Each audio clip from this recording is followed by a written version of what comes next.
no ha amanecido en Madrid. En Palacio se ha desatado una inusitada actividad. El rey de España, Carlos III, se ha puesto gravemente enfermo. El monarca, con casi 73 años de edad, tiene una altísima fiebre que le produce delirios y convulsiones. Su fiel servidor, Pini, y los médicos de Palacio se afanan en aliviar la angustiosa situación que sufre el insigne paciente. El rey llevaba días intentando disimular sus dolencias con la ayuda del solícito Pini, que le administraba fricciones de grasa caliente de corzo. Ahora son los galenos quienes, sin ponerse de acuerdo en los males que aquejan al rey, le suministran drogas a base de vinagre y miel para facilitarle la expectoración.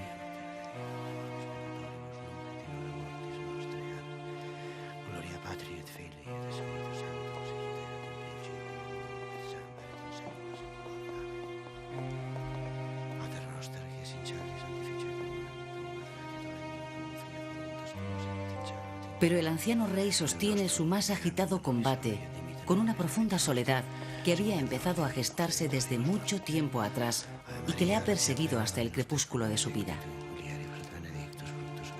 Solo unas semanas antes de haberse sentido indispuesto, el rey velaba el cadáver del infante Gabriel, su hijo más querido.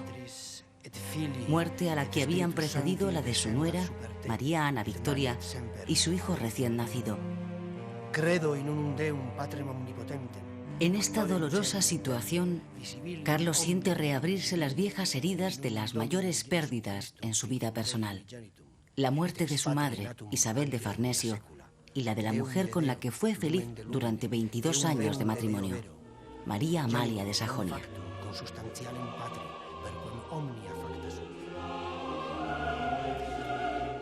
Mi corazón se halla penetrado del más extremo dolor y en la mayor aflicción por la pérdida de lo que más amaba en este mundo. Gracias a Dios, yo no he conocido nunca más mujer. A esta la amé y estimé como dada por Dios. Y después que ella murió, me parece que no he faltado a la castidad aún en cosa leve.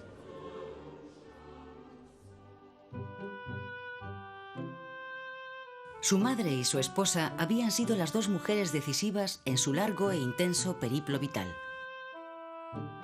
A su madre, Isabel de Farnesio, no solo le debía la vida, sino una esmerada educación y el empeño de su gran capacidad para la intriga política, que no ahorró esfuerzos hasta conseguir para él, su primogénito, su querido Carleto, el trono de Nápoles, Sicilia, la tierra en la que ella había nacido.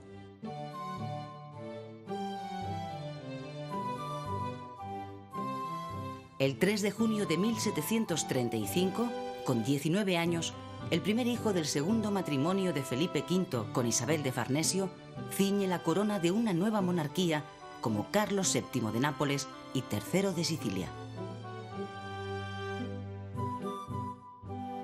Físicamente poco agraciado, bajo, delgado y enjuto, con nariz prominente y ojos pequeños ligeramente achinados, su carácter lo definía su gentilhombre de cámara, el conde de Fernán Núñez, como naturalmente de genio alegre y gracioso, y si su dignidad se lo hubiera permitido, hubiera tenido particular talento para remedar. Devoto, no beato, de religión tradicional, poco ilustrado y con una conciencia providencialista de su misión como rey, es un hombre sencillo y afable que huye de los grandes espectáculos. En Nápoles se había casado con María Amalia Walburga, hija primogénita de Federico Augusto III, rey de Polonia, cuando ésta contaba solo 13 años. La boda de Carlos con María Amalia fue como todas las de la época por razón de Estado, cuestión que no impidió que entre ambos surgiera un amor profundo y duradero. Esta mujer de cultura media, fuerte devoción religiosa y genio pronto, le daría 13 hijos en solo 18 años.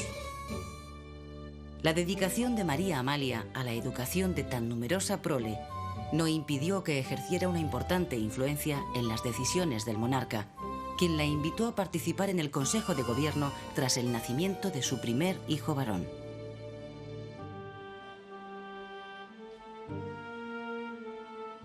La prematura muerte de María Amalia, a los pocos meses de llegar a Madrid, hará que el rey renuncie de por vida a un nuevo matrimonio.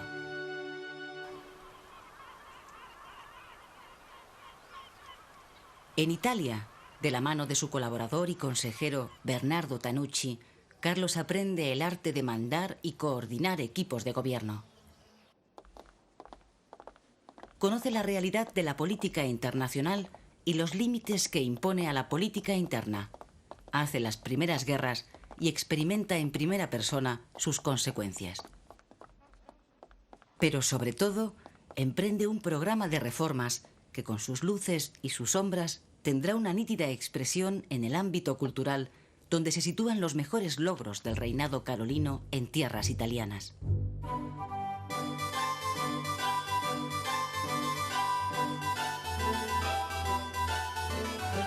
Lo que más tarde se conocerá como el mal de la piedra del rey se evidencia en la construcción de un impresionante hospicio, el Albergo dei Poveri, con capacidad para acoger a 2000 residentes.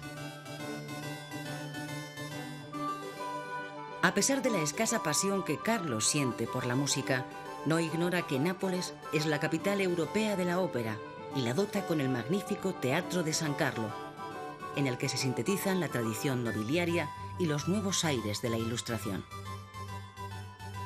Personalmente, se ocupa de que en este teatro se insonorice su palco, para poder charlar tranquilamente mientras discurren lo que para él son aburridas representaciones operísticas.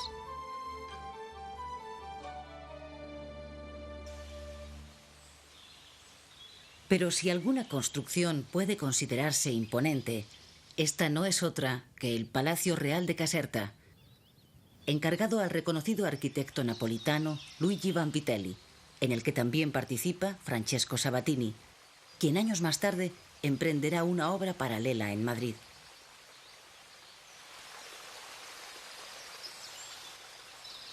En Caserta, el monarca disfruta de uno de los periodos más felices de su vida.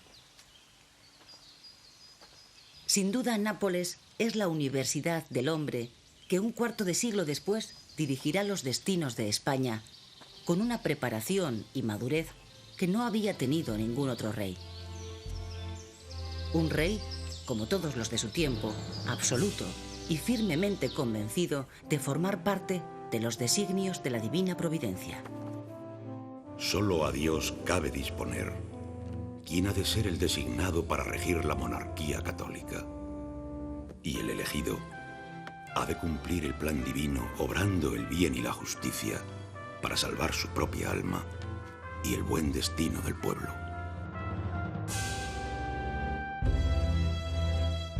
Después de 25 años de reinado napolitano, los caprichosos vientos de la historia van a cambiar el rumbo de la nave de Carlos VII de Nápoles y convertirle en Carlos III de España, tras la muerte sin descendencia de su hermanastro Fernando VI.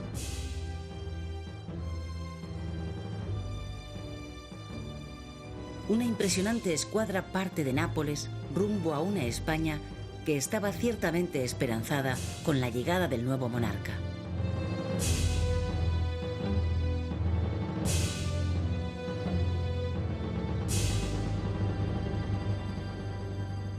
De esta manera, Carlos III pone proa a la tierra que le vio nacer para asumir la responsabilidad de la monarquía europea con mayor peso colonial.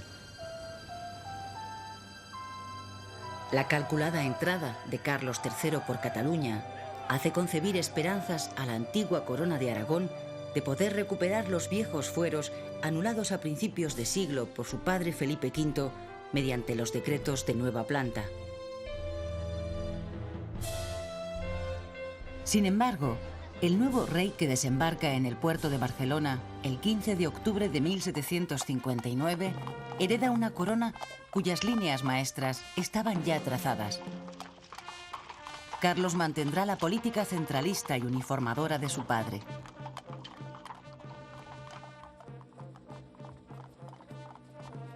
El rey, que cuenta ya 44 años, porta en su equipaje, además de madurez y experiencia, un acreditado prestigio internacional. Pero sobre todo, trae un ambicioso programa de reformas con el que intentará que España supere el atraso que arrastra respecto a Europa.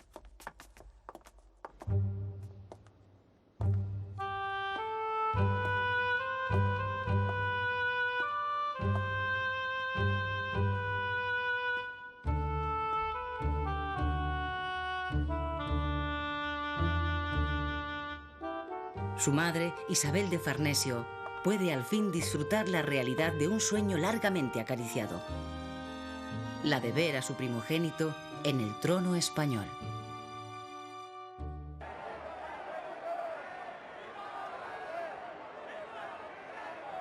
Meses después de su llegada a España, se celebra en Madrid la entrada oficial del nuevo monarca.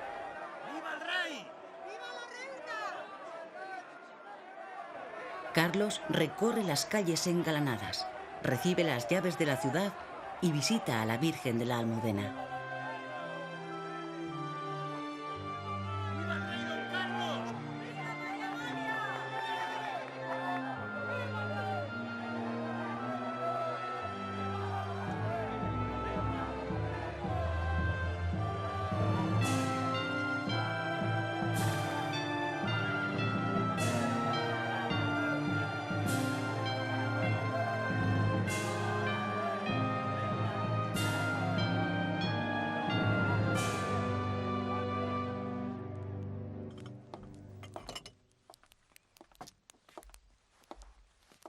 Ni las medicinas, ni las reliquias de los patronos de Madrid, San Isidro y Santa María de la Cabeza, que junto a otras el monarca ha ordenado colocar a los pies de su cama, logran recomponer el frágil estado de salud del rey.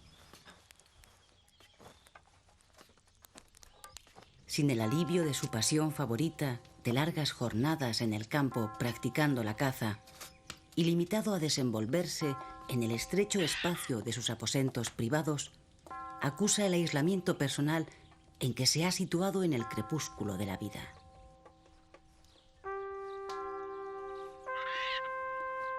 Ha sobrevivido a tantos de sus hijos, a sus hermanos, a tantos amigos fieles y servidores leales, que percibe como verdaderas punzadas la larga lista de ausencias. Ausencias que devienen en presencias amargas y le devuelven a ese punto del pasado que había marcado definitivamente no solo su vida personal, sino las propias tareas de gobierno.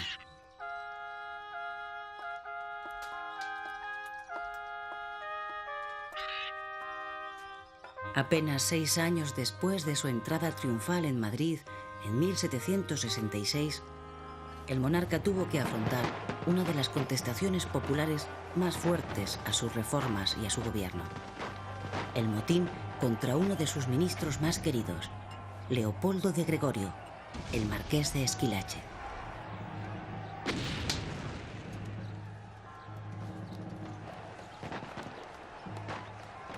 ¿A qué tanta afrenta a quien solo procura su mayor felicidad?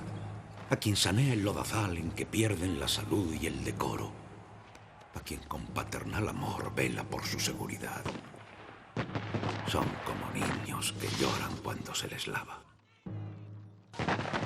Es Domingo de Ramos y en Madrid estalla la primera revuelta en la que miles de personas se dirigen a pedradas a la mansión del ministro de Hacienda, el marqués de Esquilache, para continuar después hacia el Palacio Real.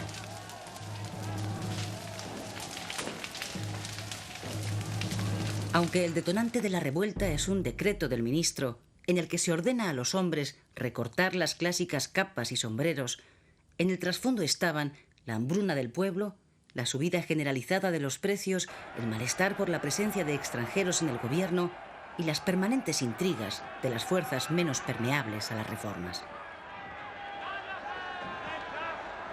De ahí que las algaradas no se circunscriban solo a Madrid, sino que se propaguen por decenas de ciudades más.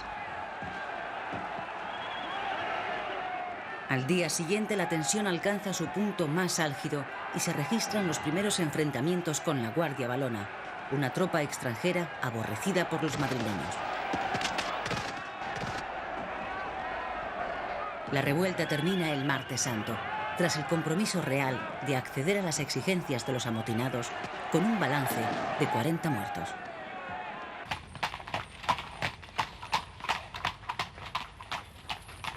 El rey, humillado y ofendido, se refugia en Aranjuez y allí permanecerá durante 8 largos meses, hasta que el Ayuntamiento de Madrid, los grandes nobles y los gremios le pidan formalmente que vuelva.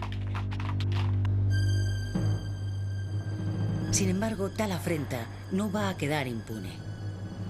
El rey ordena un proceso de investigación que esclarezca al máximo quiénes han estado detrás de la revuelta. Esta responsabilidad recae en Campomanes, una de las más relevantes figuras del gobierno de Carlos III. Las pesquisas apuntan directamente a los jesuitas como incitadores del motín. Un año después, el rey decreta la expulsión, tanto de España como de las colonias, de todos los miembros de la compañía de Ignacio de Loyola, hecho que también se había producido unos años antes en Francia y Portugal. Más de 5.000 jesuitas tienen que abandonar España y las colonias americanas con destino a Roma. Dicen que no son mis vasallos, sino de su general y del Papa. Pues allá se los mando. La medida regia no se para aquí, ya que si algo quiere dejar bien sentado Carlos III es que el poder del rey es el único en el orden temporal y que la obediencia ciega a Roma es incompatible con su sentido de la monarquía. Por eso, 6 años más tarde, y gracias a los buenos oficios de José Moñino, embajador en el Vaticano, consigue del Papa Clemente XIV la supresión de la Compañía de Jesús, hecho que le valdría a Moñino el título de Conde de Floridablanca. Las consecuencias para la cultura y la enseñanza, que estaban prácticamente en manos de la Compañía de Jesús, van a ser nefastas. Sobre todo en América Latina, donde los jesuitas llevaban a cabo una espléndida labor.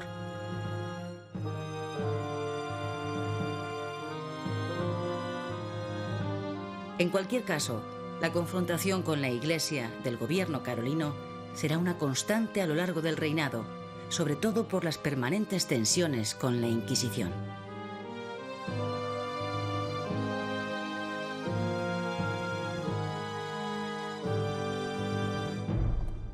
Como rey absoluto, Carlos toma las decisiones para bien de sus súbditos, pero sin contar con ellos. El soberano, desde la cúspide, ejerce como todopoderoso e incontestable. Él es el nervio de las reformas, aunque necesita técnicos dispuestos a llevarlas a cabo. Muy a mi pesar, he de hacer cambios. Y ya que así ha de ser, elegiré entre los mejores del reino a los más capaces y más dignos de confianza para llevar a cabo las reformas que contribuyan a la pública felicidad. A lo largo del reinado, Carlos III se apoyará en 3 pilares básicos, 3 hombres que encarnan el proyecto reformista: Aranda, Campomanes y Floridablanca. Pedro Pablo Abarca de Bolea, 10º conde de Aranda, empleará todas sus energías en la defensa de los viejos valores del linaje nobiliario al frente del Consejo de Castilla. Con esta designación, el rey trataba de blindarse ante las resistencias de los nobles. Pero van a ser los representantes de la baja nobleza quienes tendrán mayor presencia en los puestos decisivos de la administración, hasta el punto que uno de ellos, Pedro Rodríguez de Campomanes, será el ideólogo de las reformas de Carlos III. El otro gran pilar reformista en el que se apoya el rey es José Moñino, conde de Floridablanca. Un verdadero tecnócrata y, sin duda, el hombre más poderoso de España en los últimos 11 años del reinado. Estos hombres, aunque corrigen abusos e introducen innovaciones en la mayor parte de las instituciones, no llevan nunca sus reformas hasta el final. Pese a su incuestionable voluntad renovadora, no fueron suficientemente audaces para hacer de los innumerables proyectos algo más que papel mojado.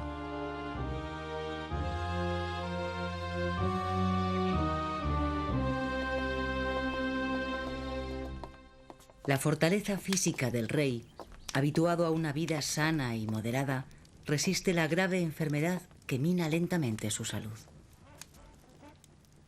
Sin embargo, el carácter inflexible del monarca en los asuntos de gobierno no le permite cejar en su empeño por timonear una nave que en lo referido a política exterior había sufrido serios reveses. Perseguido por la obsesión de defender las colonias americanas de los deseos de las demás potencias europeas y la pugna permanente con Inglaterra, puntales de la política exterior del reinado, Carlos dirime junto a Floridablanca y el ministro de Marina las consecuencias de las decisiones adoptadas y, sobre todo, las frías relaciones que en este momento se viven con la vecina Francia. No en vano, los tambores de guerra habían irrumpido en escena apenas comenzado el reinado, durante el enfrentamiento entre Francia e Inglaterra en la llamada Guerra de los 7 Años. En aquel momento, Carlos optó por la alianza con los Borbones franceses, firmando el tercer pacto de familia, seguro de que las armadas de ambos países unidas podrían contener a la potente escuadra inglesa.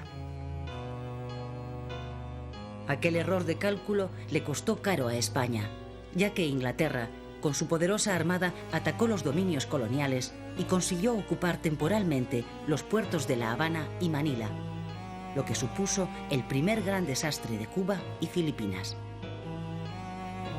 Aunque España recuperaría al poco tiempo estos enclaves, dejando su imperio colonial a salvo, Inglaterra, sin embargo, avanzó un paso más en el dominio de las rutas comerciales.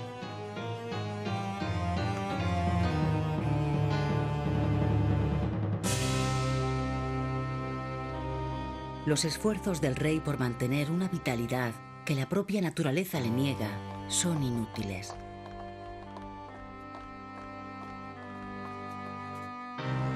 El proceso febril que ha llevado a Carlos a este estado no remite, y el monarca siente que sus fuerzas se escapan ante la impotencia de sus ministros y de los médicos que le atienden.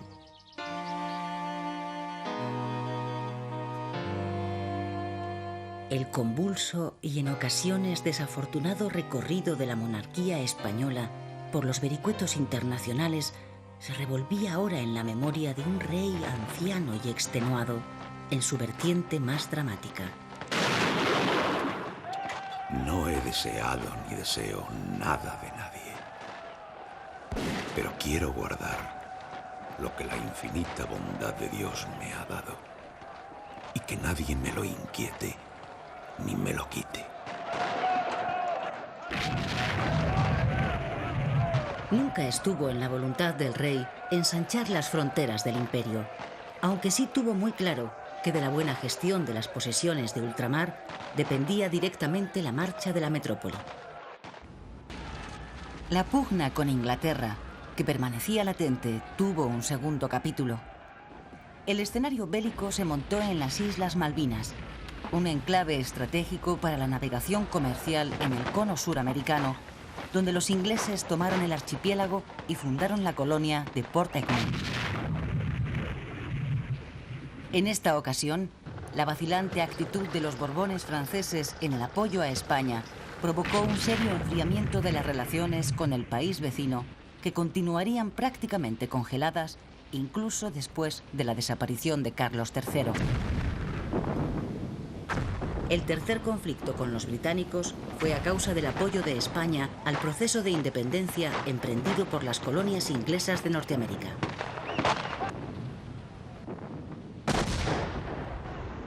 Después de 3 años de guerra, Estados Unidos se convierte en una nueva nación y España recupera Menorca, aunque no Gibraltar, cuyo asedio acaba nuevamente en fracaso en 1782.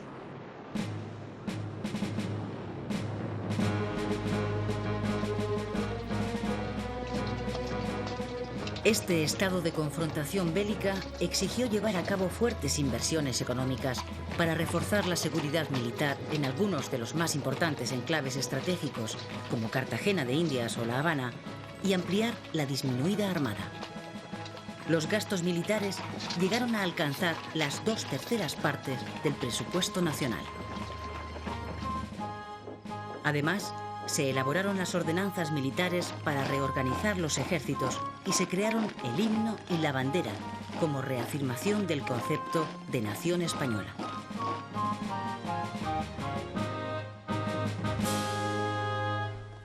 Política interior y exterior conforman las dos caras de la moneda de las reformas que el rey Carlos quiere poner en marcha, con una monarquía fuerte y una economía saneada.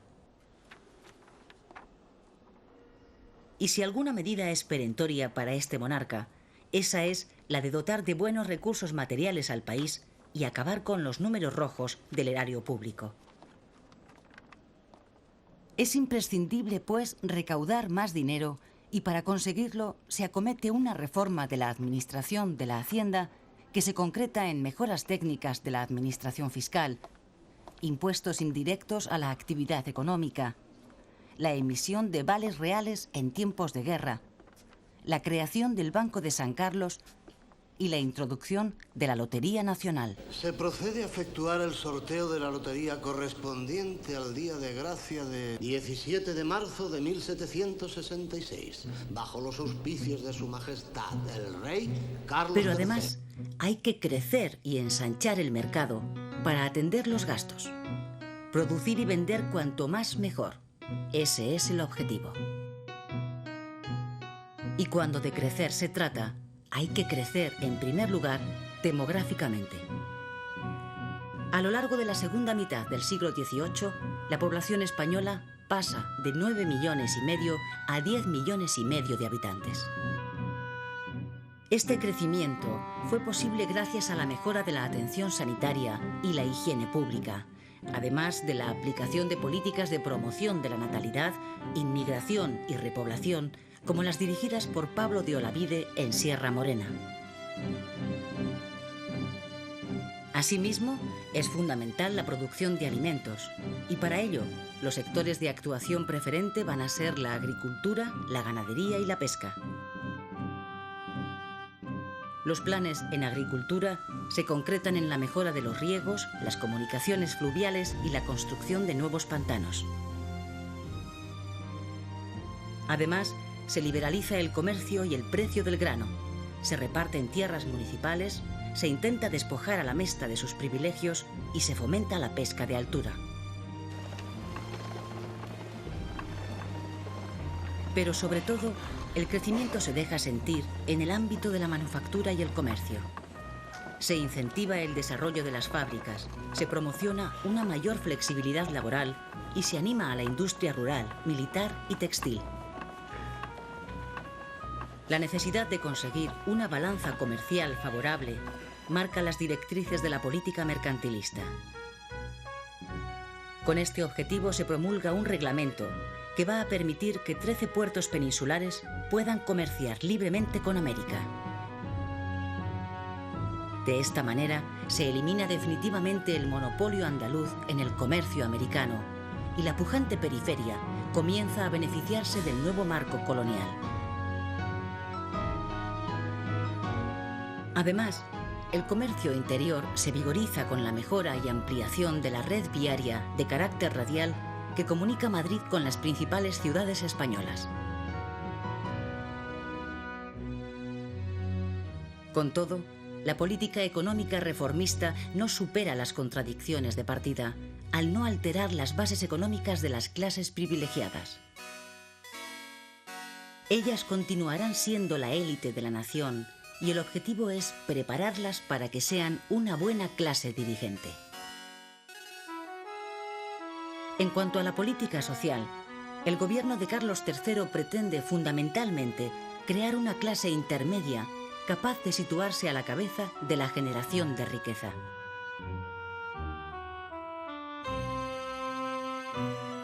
A pesar de todo, en los márgenes de la sociedad y en relación con la desigualdad en la propiedad de la tierra y la riqueza, mucha gente vive en estos años en el límite de la subsistencia. Unos 100.000 pobres constituyen la sombra delatora de las contradicciones sociales del reformismo de Carlos III.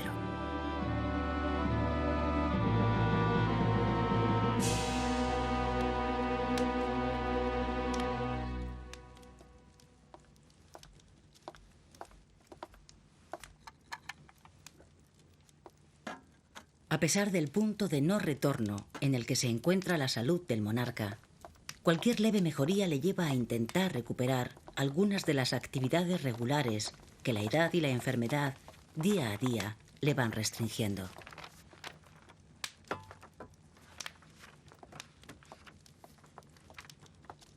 Carlos había sido siempre un hombre de costumbres fijas.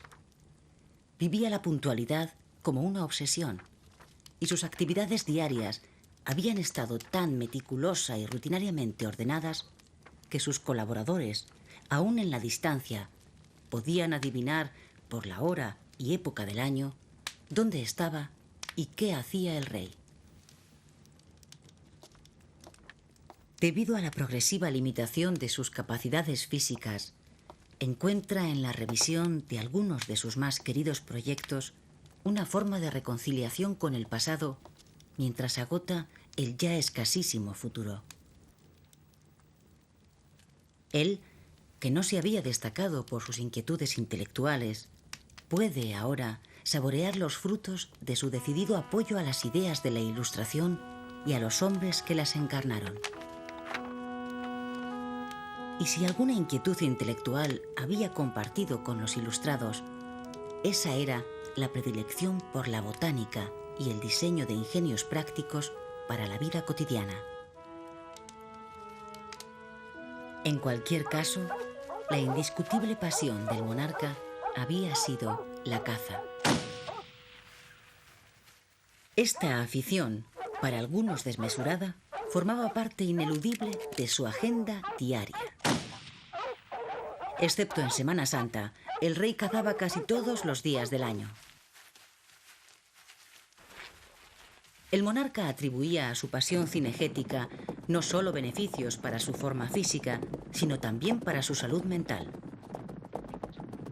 En definitiva, consideraba la caza como una manera de evitar la locura, esa especie de maldición familiar a la que tanto había temido y que tantos estragos había causado en sus predecesores.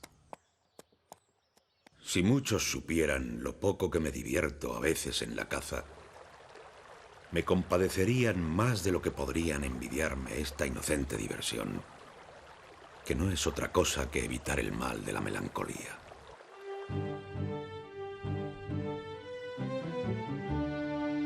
El rey huía de los bailes, la música, el teatro, los juegos o los toros, en claro contraste con las preferencias lúdicas de la alta sociedad de su tiempo. Lo mismo le ocurría en el vestir. Amante de la sencillez, el monarca prefería los trajes cómodos y sin lujos, distanciándose de la moda cortesana. Una moda que institucionaliza en los hombres la casaca, la chupa y los calzones más o menos ajustados, con las pelucas, sombreros de 3 picos y la zapatería de tacón adornada con hebillas de plata. Mientras, entre las mujeres triunfan los vestidos de una pieza con grandes escotes, enormes pelucas con cintas, gorros y sombreros, el deshabillé y la cotilla.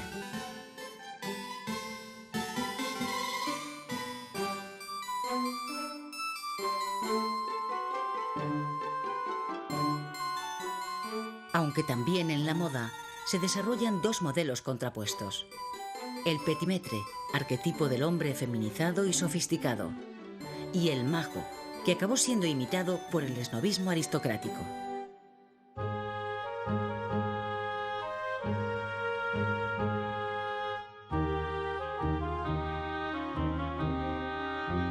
Pese al empeño de los ilustrados en acabar con algunas celebraciones como las procesiones, las romerías o algunas fiestas tradicionales, estas continuaron teniendo un fuerte arraigo popular.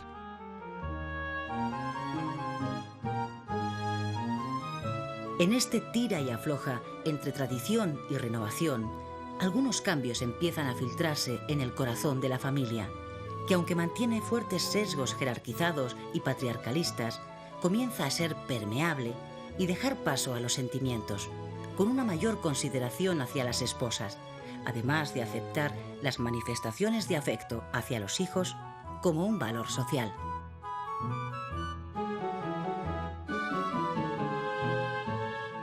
Paralelamente, la institución matrimonial se ve zarandeada por la rebeldía ante el consentimiento paterno para elegir pareja, el cuestionamiento progresivo a los matrimonios de conveniencia y la práctica del chichisbeo, una especie de cortejo entre la mujer casada y su confidente masculino que se aproximaba peligrosamente al adulterio.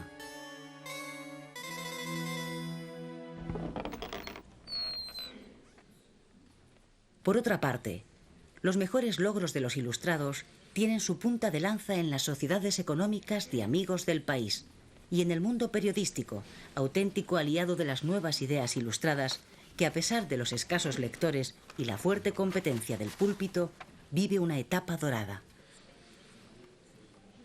En el seno de las sociedades económicas tuvieron un lugar de privilegio autores de tanta trascendencia para las luces de este siglo como Gaspar Melchor de Jovellanos, cuyas obras están llenas de propuestas prácticas para la sociedad de su tiempo. Estas sociedades genuinamente españolas y carloterceristas, pese a todas sus limitaciones, estimulan una revisión crítica de la realidad nacional y son la foto fija del voluntarismo reformista. La investigación científica, orientada a realizaciones prácticas que reviertan en el crecimiento de la nación, da en este momento un salto significativo. Así, la botánica vive tiempos de gran pujanza. El Jardín Botánico de Madrid consigue un nivel comparable al de otros países europeos y las expediciones científicas se suceden de la mano de naturalistas como José Celestino Mutis.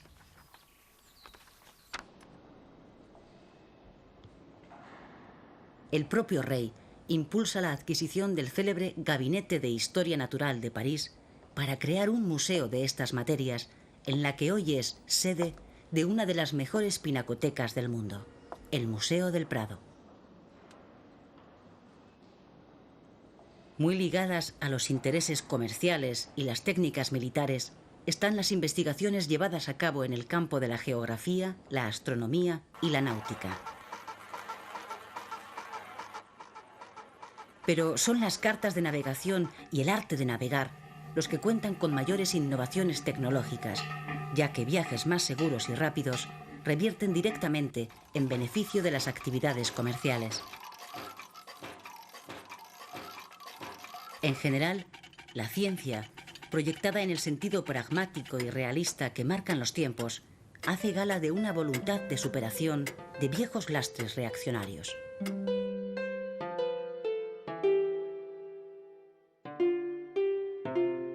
El arte, y en concreto la pintura, contaron con el apoyo directo del rey, que eligió como pintores de cámara al bohemio Anton Raphael Mengs, retratista de la familia real, y al italiano Giambattista Tiepolo, que se encargó de la decoración pictórica del Palacio Real.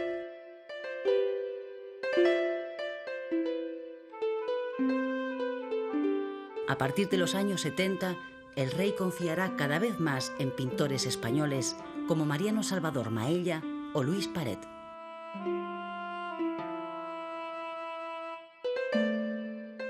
A finales del reinado, Carlos llama a la corte al más genial de los pintores del siglo, Francisco de Goya, cuya impronta pictórica refleja con su inteligente mirada el mundo que le tocó vivir.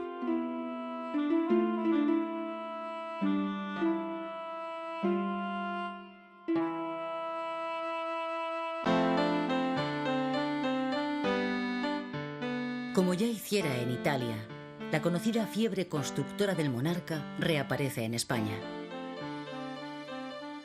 Donde el rey pone el acento es en la capital. La ciudad que le deja horrorizado cuando llega de Nápoles, por sucia, fea e insalubre, va a quedar irreconocible, a pesar de la resistencia de los madrileños. en las fétidas calles de Madrid no volverá a escucharse «agua va». Ya me lo decía mi querido Esquilache, que el mal de la piedra sería mi perdición. Pero ¿de qué otra manera se hace honor a la dinastía y se muestra la grandeza dentro y fuera del reino, sino con obras bellas y perdurables? La tarea recae en el arquitecto italiano Francesco Sabatini. Conducciones de agua, alumbrado público, empedrado de calles, recogida de basuras o el traslado de los cementerios fuera de las iglesias sanearon una capital que tenía mucho de cloaca y sobre la que el rey puso todo su empeño para equipararla a las demás ciudades europeas.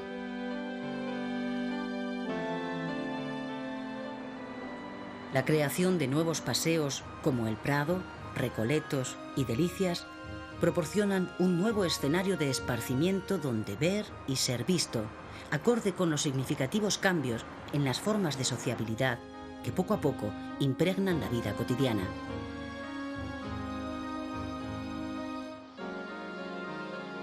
Además, numerosos monumentos y fuentes acompañan a un imponente programa decorativo que le valió al rey ser reconocido como el mejor alcalde de Madrid.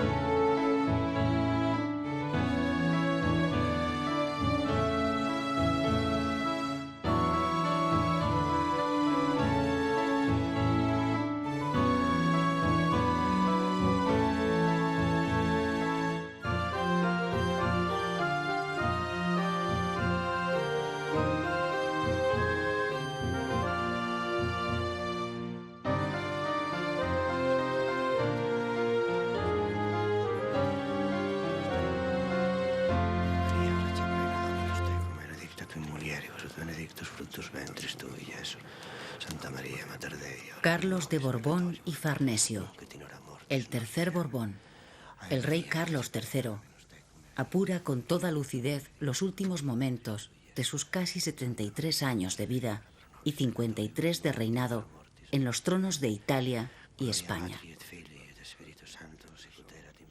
¿Qué dejo yo para que sienta morir, sino cuidados, penas y miseria?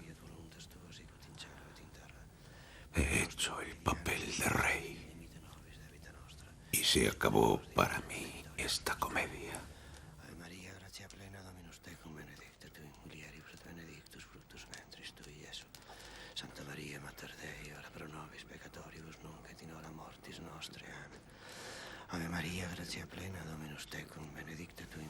Solo la sombra de la duda sobre la capacidad de buen gobierno del heredero acelera los últimos latidos de su débil corazón, que presiente un futuro convulso. Su última voluntad queda en manos del hombre que ha llevado las riendas de la monarquía en los últimos años, José Moñino, el conde de Florida Blanca, quien pasaría a formar parte, por expreso deseo del rey, del gobierno de Carlos IV.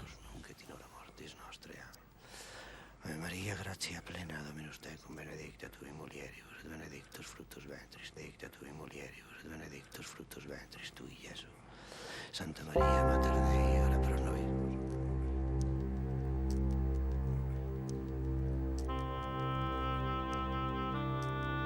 Ave Maria, gratia. En su haber y para la historia quedan la grandeza y las limitaciones de su propio reformismo moderado, que le obligó a constantes y difíciles ejercicios para mantener el equilibrio entre lo nuevo y lo viejo, entre la innovación y la pesada losa de la tradición.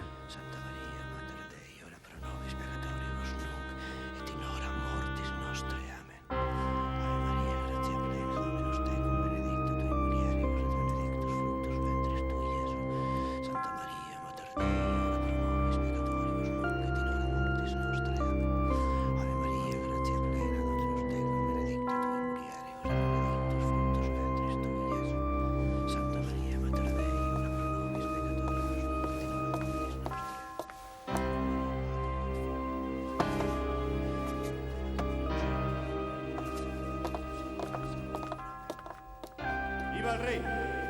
¡Doble guardia a los príncipes! ¡Nuestros nuevos soberanos! El rey ha muerto, y con él las ambiciones de un siglo.